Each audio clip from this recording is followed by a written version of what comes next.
আজকে আমি অনেক কাজ করে ফেলছি। এই ক্ষেত্রের মধ্যে অনেক পুরনো বীজ ছিল, সেগুলো ফেলে দিছি। এই ক্ষেতটা পরিষ্কার করছি, পানি দিছি। দেন এইখানে আমি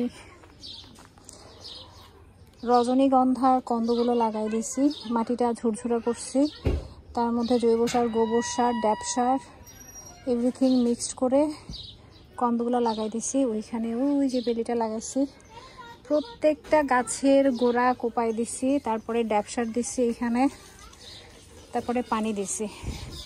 জবা গাছ দুইটা পোকা আক্রমণ করছিল দেখে একদম ছেটে দিছি, পোকা লাগাছ আর রাখবো না। আর এই জায়গাটা আমরা পরে পরিষ্কার করব, ওগুলা কাল পরশু পরিষ্কার করে ফেলবো ইনশাল্লাহ। এই হচ্ছে আমার বাগানের আপডেট। ও হ্যাঁ, বাগান বিলাস একটা লাগানো হয় নাই, সেটাও লাগাই দিব ওদিকে। এখন আমি যেটা করব সেটা হচ্ছে, আম্মু দুটা কাঁচা আম নিয়ে যেতে বলছে, তার নাকি কাঁচা আম খাওয়ার মুড উঠছে। এখন আমি দুটা কাঁচা আম পারবো, তারপরে একটু এই সাইডটাতে পানি দেওয়া হয় নাই,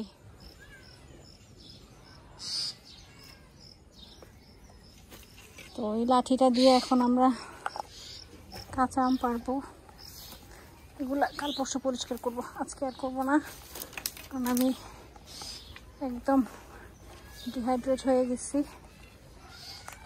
গায়ে আর কোনো শক্তি নাই। জামা কাপড়ের অবস্থা জাস্ট একটু দেখেন, এই হয়েছে অবস্থা।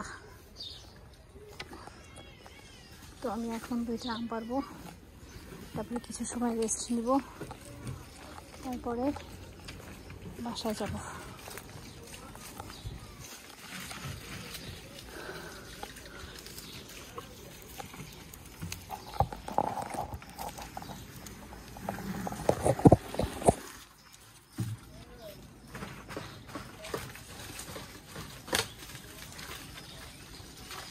এটার মাথায় একটা লাড়ি বেঁধে দেন না রে ভাই।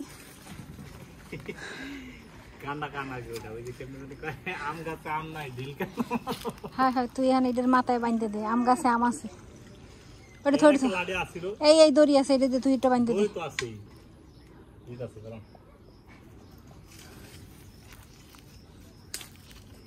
ওইটি হবো, ওটা বাঁধতে দে।